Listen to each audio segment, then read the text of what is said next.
Hello friends, welcome to GK mind game. ಪ್ರಶ್ನೆಗಳ ಸಂಪೂರ್ಣ ಮಾಹಿತಿಗಾಗಿ ವಿಡಿಯೋನ ಎಲ್ಲೂ ಸ್ಕಿಪ್ ಮಾಡದೆ ಕಂಪ್ಲೀಟಾಗಿ ನೋಡಿ.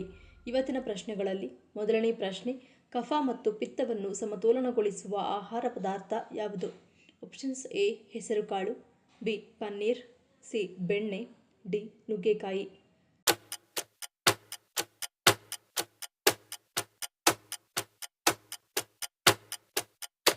ಸರಿಯಾದ ಉತ್ತರ ಆಪ್ಷನ್ ಎ ಹೆಸರುಕಾಳು. ಹೆಸರುಕಾಳಿನಲ್ಲಿ ಅನೇಕ ಔಷಧೀಯ ಗುಣಗಳಿವೆ.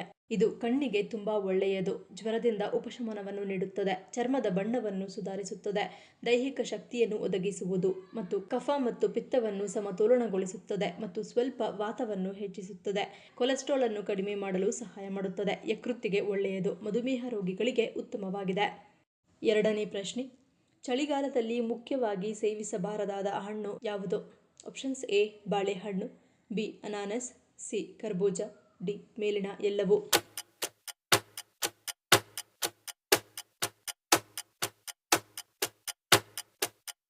ಸರಿಯಾದ ಉತ್ತರ ಆಪ್ಷನ್ ಡಿ ಮೇಲಿನ ಎಲ್ಲವೂ.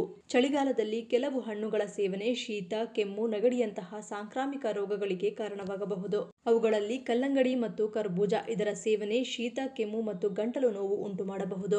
ಬಾಳೆಹಣ್ಣು ಇದರ ಸೇವನೆಯಿಂದ ಕಫ ಮತ್ತು ಜಲೋದರ ಹೆಚ್ಚಾಗಬಹುದು. ಇನ್ನು ಅನಾನಸ್ ಇದರ ಸೇವನೆ ಸೈನಸ್ ಮತ್ತು ಅಲರ್ಜಿ ಸಮಸ್ಯೆಗೆ ಕಾರಣವಾಗಬಹುದು. ಮೂರನೇ ಪ್ರಶ್ನೆ, ನಮ್ಮ ದೇಹದಲ್ಲಿ ಒಟ್ಟು ಎಷ್ಟು ನಾಡಿಗಳಿವೆ ಎಂದು ಅಂದಾಜಿಸಲಾಗಿದೆ? Options A 72,000, B 1,72,000, C 2,27,000, D 2,72,000.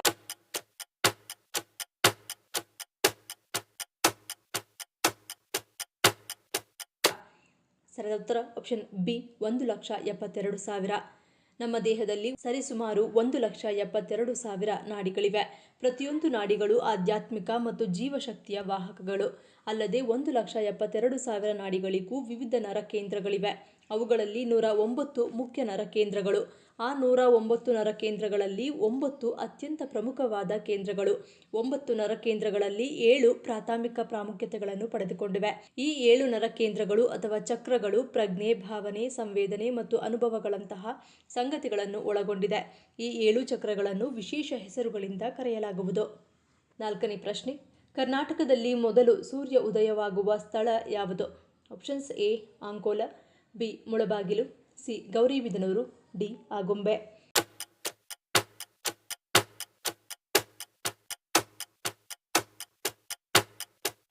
ಸರಿಯಾದ ಉತ್ತರ ಆಪ್ಷನ್ ಬಿ ಮುಳಬಾಗಿಲು. ಕೋಲಾರ ಜಿಲ್ಲೆಯ ಮುಳಬಾಗಿಲು ಕರ್ನಾಟಕದ ಪೂರ್ವ ತುದಿಯಲ್ಲಿ ಇರುವ ಒಂದು ಪ್ರಮುಖ ತಾಲೂಕು. ಭೂಮಿಯು ತನ್ನ ಅಕ್ಷದ ಮೇಲೆ ಪಶ್ಚಿಮದಿಂದ ಪೂರ್ವಕ್ಕೆ ತಿರುಗುವುದರಿಂದ ಸೂರ್ಯನ ಕಿರಣಗಳು ಮೊದಲು ಪೂರ್ವ ದಿಕ್ಕಿನ ಪ್ರದೇಶಗಳ ಮೇಲೆ ಬೀಳುತ್ತವೆ. ಈ ಭೌಗೋಳಿಕ ಕಾರಣದಿಂದಾಗಿ ಕರ್ನಾಟಕ ರಾಜ್ಯದಲ್ಲಿ ಸೂರ್ಯನ ಮೊದಲ ಕಿರಣಗಳು ಸ್ಪರ್ಶಿಸುವುದು ಮುಳಬಾಗಿಲಿನ ನೆಲವನ್ನು. ಹಾಗಾಗಿ ರಾಜ್ಯದ ಬೇರೆಲ್ಲ ಜಿಲ್ಲೆಗಳಲ್ಲಿ ಇನ್ನೂ ಕತ್ತಲು ಇರುವಾಗಲೇ ಅಥವಾ ಮುಂಜಾನೆಯ ಮಂಜು ಆವರಿಸಿರುವಾಗಲೇ ಮುಳುಬಾಗಿಲಿನಲ್ಲಿ ಸೂರ್ಯನ ಹೊನ್ನಿನ ಬಣ್ಣದ ಕಿರಣಗಳು ರಾರಾಜಿಸಲು ಪ್ರಾರಂಭಿಸುತ್ತವೆ. ಐದನೇ ಪ್ರಶ್ನೆ, ತ್ವಚೆಯ ನೈಸರ್ಗಿಕ ಹೊಳಪು ಹೆಚ್ಚಿಸಲು ನೆರವಾಗುವ ಹಣ್ಣು ಯಾವುದು? ಆಪ್ಷನ್ಸ್ ಎ ಪಪ್ಪಾಯಿ, ಬಿ ದಾಳಿಂಬೆ, ಸಿ ಪೇರಳೆ, ಡಿ ಮೇಲಿನ ಎಲ್ಲವೂ.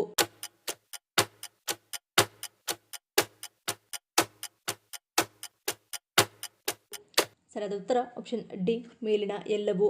ದಾಳಿಂಬೆ ವಿಟಮಿನ್ ಸಿ ಹಾಗೂ ಪಾಲಿಫಿನಾಲ್ಗಳಂತಹ ಆಂಟಿಆಕ್ಸಿಡೆಂಟ್ಗಳಿಂದ ತುಂಬಿದೆ. ಇದು ಫ್ರೀ ರಾಡಿಕಲ್ಸ್ ವಿರುದ್ಧ ಹೋರಾಡಲು ಕಾಲಜನ್ ಉತ್ಪಾದನೆಯನ್ನು ಉತ್ತೇಜಿಸಲು ನೆರವಾಗುತ್ತದೆ. ಪೇರಳೆಯಲ್ಲಿ ವಿಟಮಿನ್ ಸಿ, ವಿಟಮಿನ್ ಎ, ಲೈಕೋಫೆನ್ ಆಂಟಿಆಕ್ಸಿಡೆಂಟ್ಗಳು ಸಮೃದ್ಧವಾಗಿವೆ. ಇದು ತ್ವಚೆಯನ್ನು ಫ್ರೀ ರಾಡಿಕಲ್ಗಳಿಂದ ಉಂಟಾಗುವ ಹಾನಿಯಿಂದ ರಕ್ಷಿಸುತ್ತದೆ.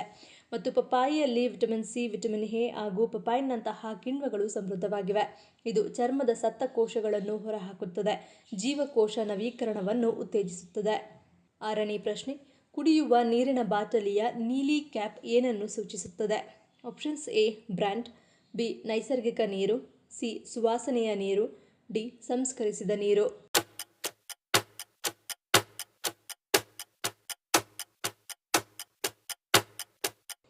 ಸರಿಯಾದ ಉತ್ತರ ಆಪ್ಷನ್ ಬಿ ನೈಸರ್ಗಿಕ ನೀರು.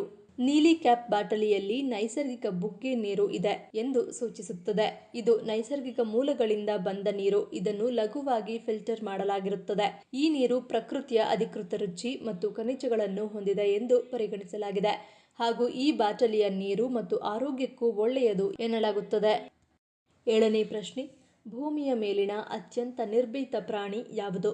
ಆಪ್ಷನ್ಸ್ ಎ ಸಿಂಹ, ಬಿ ಬಾವುಲಿ, ಸಿ ಹನಿ ಬ್ಯಾಡ್ಜರ್, ಡಿ ಕರಡಿ.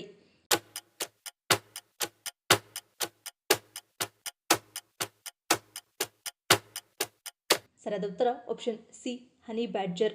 ಅತ್ಯಂತ ನಿರ್ಭೀತ ಪ್ರಾಣಿ ಎಂಬ ಬಿರುದು ಹನಿ ಬ್ಯಾಡ್ಜರ್ಗೆ ಸೇರಿದೆ. ವೈಜ್ಞಾನಿಕವಾಗಿ ಮೆಲ್ಲಿವೋರಾ ಕ್ಯಾಪೆನ್ಸಿಸ್ ಎಂದು ಕರೆಯಲ್ಪಡುವ ಈ ಚಿಕ್ಕ ಆದರೆ ಬಲಿಷ್ಠ ಜೀವಿ ಆಫ್ರಿಕಾ, ನೈಋತ್ಯ ಏಷ್ಯಾ ಮತ್ತು ಭಾರತೀಯ ಉಪಖಂಡದಾದ್ಯಂತ ವ್ಯಾಪಕ ಶ್ರೇಣಿಯ ಆವಾಸಸ್ಥಾನಗಳಲ್ಲಿ ಕಂಡುಬರುತ್ತದೆ. ಸಿಂಹಗಳು ಮತ್ತು ವಿಷಪೂರಿತ ಹಾವುಗಳು ಸೇರಿದಂತೆ ತನಗಿಂತ ದೊಡ್ಡ ಪ್ರಾಣಿಗಳ ಮೇಲೆ ದಾಳಿ ಮಾಡುವ ಅಥವಾ ಹಿಮ್ಮೆಟ್ಟಿಸುವ ತನ್ನ ಉಗ್ರ ವರ್ತನೆ ಮತ್ತು ಇಚ್ಛೆಯಿಂದಾಗಿ ಇದು ಗಿನ್ನೆಸ್ ಬುಕ್ ಆಫ್ ವರ್ಲ್ಡ್ ರೆಕಾರ್ಡ್ಸ್ನಿಂದ ತನ್ನ ಬಿರುದನ್ನು ಗಳಿಸಿದೆ. 8ನೇ ಪ್ರಶ್ನೆ, ಯಾವುದು ಯಕೃತ್ತಿನ ವಿಷದ ಹೊರೆಯನ್ನು ಕಡಿಮೆ ಮಾಡುತ್ತದೆ? ಆಪ್ಷನ್ಸ್ ಎ ಹಾಗಲಕಾಯಿ, ಬಿ ಪಪ್ಪಾಯಿ, ಸಿ ಜೀರಿಗೆ ನೀರು, ಡಿ ಮೀನು.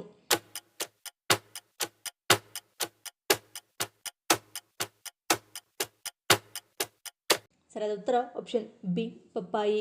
ಪಪ್ಪಾಯಿಯಲ್ಲಿ ಕೋಲಿನ್ ಮತ್ತು ಬೀಟಾ ಕ್ಯಾರೋಟಿನ್ನಂತಹ ಸಂಯುಕ್ತಗಳಿವೆ. ಇದು ಉರಿಯೂತವನ್ನು ಕಡಿಮೆ ಮಾಡಲು ಸಹಾಯ ಮಾಡುತ್ತದೆ. ಸಂಧಿವಾತ ಅಥವಾ ಕೊಬ್ಬಿನ ಯಕೃತ್ತಿನಂತಹ ಜೀವನ ಶೈಲಿ ಸಂಬಂಧಿತ ಸಮಸ್ಯೆಗಳನ್ನು ನಿರ್ವಹಿಸಲು ಉತ್ತಮವಾಗಿದೆ. ಪಪ್ಪಾಯಿ ಜೀರ್ಣಕ್ರಿಯೆ ಮತ್ತು ಕರುಳಿನ ಕ್ರಮಬದ್ಧತೆಯನ್ನು ಬೆಂಬಲಿಸುವ ಮೂಲಕ ಯಕೃತ್ತನ್ನು ಶುದ್ಧೀಕರಿಸಲು ಸಹಾಯ ಮಾಡುತ್ತದೆ. ಇದು ಯಕೃತ್ತಿನ ವಿಷದ ಹೊರೆಯನ್ನು ಕಡಿಮೆ ಮಾಡುತ್ತದೆ. ವಿಟಮಿನ್ ಸಿ, ವಿಟಮಿನ್ ಎ ಮತ್ತು ಫ್ಲೆವನಾಯ್ಡ್ಗಳನ್ನು ಹೊಂದಿರುತ್ತದೆ. ಇದು ಯಕೃತ್ತಿನ ಕೋಶಗಳನ್ನು ಆಕ್ಸಿಡೇಟಿವ್ ಒತ್ತಡ ಮತ್ತು ಉರಿಯೂತದಿಂದ ರಕ್ಷಿಸುತ್ತದೆ. ಕಡಿಮೆ ಕೊಬ್ಬು ಮತ್ತು ಹೆಚ್ಚಿನ ಫೈಬರ್ ಅಂಶವಿರುವ ಪಪ್ಪಾಯಿ ತೂಕವನ್ನು ನಿಯಂತ್ರಿಸಲು, ಚಯಾಪಚಯವನ್ನು ಸುಧಾರಿಸಲು ಮತ್ತು ಯಕೃತ್ತಿನಲ್ಲಿ ಕೊಬ್ಬಿನ ಶೇಖರಣೆಯನ್ನು ಕಡಿಮೆ ಮಾಡಲು ಸಹಾಯ ಮಾಡುತ್ತದೆ. 9ನೇ ಪ್ರಶ್ನೆ, ಯಾವ ಒಂದು ಟೀ ಅಥವಾ ಚಹಾ ಬಿಪಿ, ಶುಗರ್, ಹೃದ್ರೋಗವನ್ನು ಬರದಂತೆ ತಡೆಯುತ್ತದೆ? Options A green tea, B black tea, C ದಾಲ್ಚಿನ್ನಿ ಚಹಾ, ಡಿ ದಾಸವಾಳ ಚಹಾ.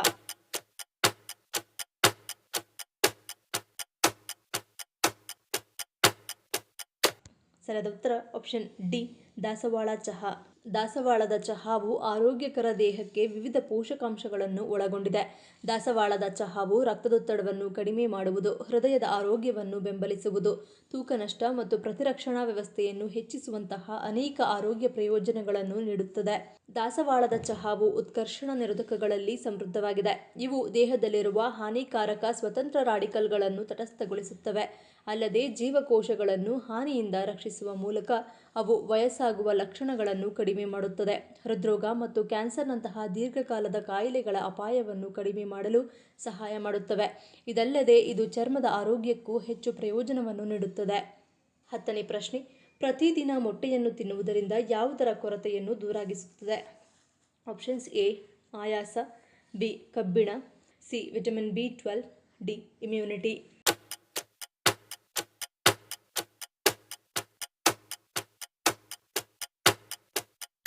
ಸರಿಯಾದ ಉತ್ತರ ಆಪ್ಷನ್ ಎ ಮತ್ತು ಬಿ. ಮೊಟ್ಟೆಗಳಲ್ಲಿ ಕಬ್ಬಿಣಾಂಶ ಸಮೃದ್ಧವಾಗಿದೆ. ಅದೇ ಸಮಯದಲ್ಲಿ ಮೊಟ್ಟೆಯ ಸೇವನೆಯು ದೇಹದ ಆಯಾಸವನ್ನು ಸಹ ಕಡಿಮೆ ಮಾಡುತ್ತದೆ. ನಿಮಗೆ ತಲೆ ಸುತ್ತು ಬಂದರೆ ಅದಕ್ಕೆ ಮೊಟ್ಟೆ ತುಂಬಾ ಪ್ರಯೋಜನಕಾರಿ. ಅದೇ ಸಮಯದಲ್ಲಿ ದೇಹದಲ್ಲಿ ಕಬ್ಬಿಣದ ಕೊರತೆಯನ್ನು ತೆಗೆದುಹಾಕಲು ಮೊಟ್ಟೆಗಳನ್ನು ಸಹ ಸೇವಿಸಬಹುದು. 11ನೇ ಪ್ರಶ್ನೆ, ಸ್ಲೀಪಿಂಗ್ ಜೈಂಟ್ ಎಂದು ಕರೆಯಲ್ಪಡುವ ಪರ್ವತ ಯಾವುದು? ಆಪ್ಷನ್ಸ್ ಎ ನೌನೌ, B mount Everest, C Kilimanjaro, D Andes ಶ್ರೇಣಿ.